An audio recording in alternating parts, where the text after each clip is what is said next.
छलका जो जो धारे मीन तारते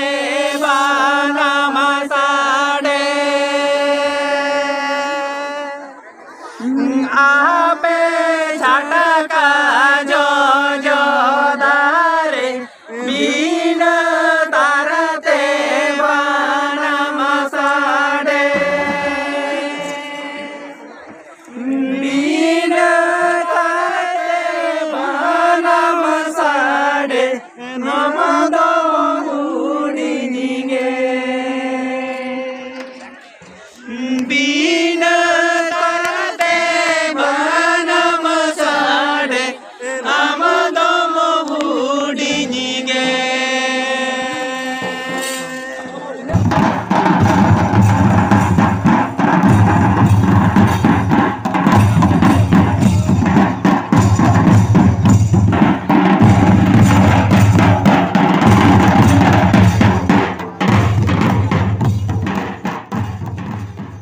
जहाँ नोडे लाक्चर एनेज सेरेंज नोआ वीडियो तलाते जहाँ बोन नेल किदा नोआ दो संताल सावता रना लाक्चर एनेज सेरेंज कना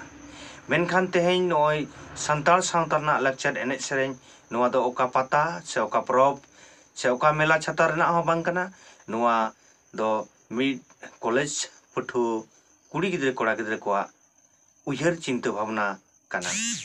चिदा से बांग तेहेñ नोआ लाक्चर एनेज सेरेंज जहाँ बोन नेलेदा नोआ दो सिलदे चंद्रशेखर कॉलेज रेना गोल्डन जुबली प्रोग्राम को रेना जहाँ देला दिलीते तेहेñ नोंकान लाक्चर एनेज सेरेंज को सापड़ाव लेदा जहाँ के नोडा मोय बाबू तको को लहा कना उनको सिलदे दिसम टीवी पाटा सेन खन आयमा सारहाइन चाला को चिदा से बांग तेहेñ संताल सावता ना जहाँ लाक्चर एनेज सेरेंज दो तेहेñ सिलदे कॉलेज रेगे बाड़ती कायते जेलक कना हाँ एटा एटा कॉलेज को नेल हुई कना मेनखान तेहेñ जहाँ लाक्चर एनेज सेरेंज आडिटा गे चाबा कना मेनखान तेहेñ सिलदे चंद्रशेखर कॉलेज रे जहाँ एनेज सेरेंज हुयुग कना नोडे दो खेराल सावताल सावता रना जहाँ आदि बांचाव रना को रिका कदा ओना ना गे चितर तेहेñ नोडे बोन नेल दाड़ेयाग कना चिदा से बांग एटा कॉलेज को जो बोन नेला ऑर्केस्ट्रा से छापल नोंकान एनेज सेरेंज हुयुग कना मेनखान तेहेñ जहाँ लेकाना गे सिलदे कॉलेज रना जहाँ ना उनका प्रोग्राम हुयुग कान तकोआ उनको दो जहाँ सान्ताली डिपार्टमेंट हेना काट कोआ सान्ताली डिपार्टमेंट रे जहाँ तिना गे पठुआ कुड़ी कोड़ा गिद्रे को हेना काट कोआ उनको दो आपान आपिन निजेरा कल्चर से सान्ताल सावता ना जहाँ लाक्चर एनेज सेरेंज ओना को साब दोहो ना को रिकायदा ओना चिके तेहेñ सिलदे दिसम टीवी पाटा सेन खन आयमा सारहावइñ एमा कोआ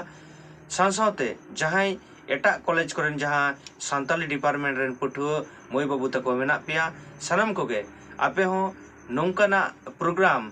हुयुग मा आपे को तलारे से आपे हो नोंकाना प्रोग्राम सापड़ावना रिकाय ताबोन पे चिदा से बांग हिजुग कान सामांग दिन रे तेहेñ नोंकान कल्चर से नोंकाना लाक्चर एनेज सेरेंज जुदी बांग बोन साब दोहया मेनखान संताल सावता रेना जहाँ लाक्चर एनेज सेरेंज दो आद चाबा जहाँ हिजुग कान दिन रेन जहाँ अगुवनदार को हुयुआ उनको दो नुकु पठुआ गे कॉलेज रेन जहाँ तिना पठुआ गिद्रा मेना आकाद कोआ नुकु गे हिजुग कान दिन रेन दो अगुवनदार से लाक्चर को चाचो इदी ताबोना ओना चिके तेहेñ नोंकाना संताल सावता बंचाव लगित ते संताल सावता लाक्चर जेद लगित ते तेहेñ नुकु मोय बाबू तको दो आडी आडी साराव चाल दरकार कना चिदा से बांग नोंकान प्रोग्राम को नोंकाना उयहर को जे तेहेñ जहाँ कॉलेज कोरे सान्ताली डिपार्टमेंट को मेना उंगा सान्ताली डिपार्टमेंट दो जास्ती कायते से बाड़ती कायते दो उनको दो नोंकान प्रोग्राम को दोबन सापड़ामा तेहेñ जहाँ नोडे 22 डिसेम्बर पार्सी जितकर महा बोन मनावदा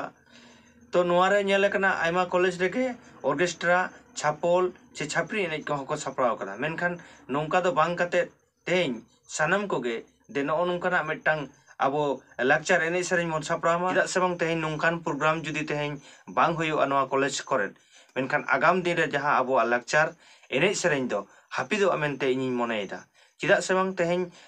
नुकु पठुआ कोगे आगाम दिन रे जहाँ अगुवनदार को बेना तेहेñ नुकु पठुआ को जुदी तेहेñ खन नोआ संताल सावता ना लाक्चर एनेज सेरेंज बांग को चर्चाया मेनखान हापेन दिन रे दो आबो जहाँ लाक्चर एनेज सेरेंज दो बय बयते आदोआ से निपु चुतुरोआ ओना चिके तेहेñ सिलदे चंद्रशेखर कॉलेज जहाँ को उयहर कदा चिंता कदा को तेहेñ जहाँ लाक्चर बंचाव लगी नवा नोंकान प्रोग्राम जहाँ को करावदा नोआ दो आडी आडी सारहाव एमना कथा के कना चिदा से बांग एटा कॉलेज करे बोन नेल कदा जहान प्रोग्राम के हुयुआ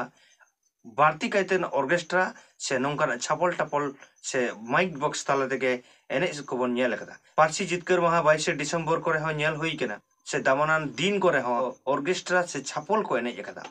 मेनखान तेहेन नो नोंकाना जहां सिलदे चंद्रशेखर कॉलेज जहां सपड़ाव कदा से सिलदे चंद्रशेखर